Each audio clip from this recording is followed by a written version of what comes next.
Bwana Yesu asifiwe sana. Ninakusalimia katika jina la Yesu Kristo wa Nazareti hai. Leo nataka nikwambie mapepo mawili ambayo ni mabaya sana kuliko mapepo yote tunayojua. Pepo la kwanza ni pepo la umaskini, na pepo la pili ni pepo la dini. Ndio, umenisikia vyema, pepo la dini. Ngoja kwanza nianze na pepo la umaskini. Mtu yoyote akiwa maskini ama akiwa na pepo la umaskini anadharauliwa na kila mtu, haheshimiwi na mtu yoyote, wala hapewi heshima ya aina yoyote.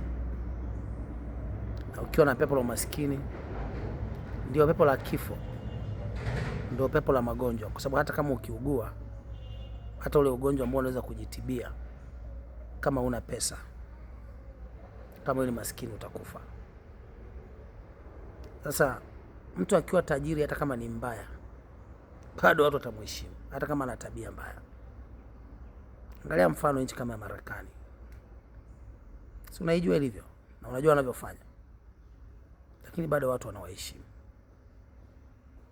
bado watu wanawaogopa. Kwa sababu gani? Pesa itakupa ulinzi, pesa itakupa heshima, na pesa itakupa nguvu ya maamuzi.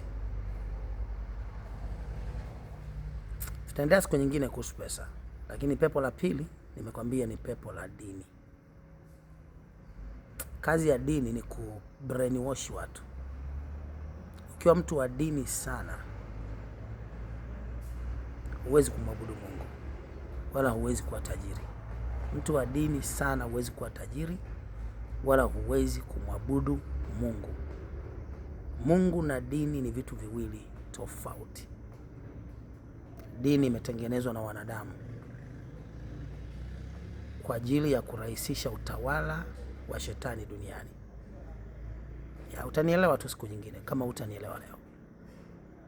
Lakini kumwabudu Mungu au wokovu ni mtu binafsi na Mungu. It's a personal experience, personal encounter with God. Huwezi mjua Mungu mpaka uwe na personal encounter with God.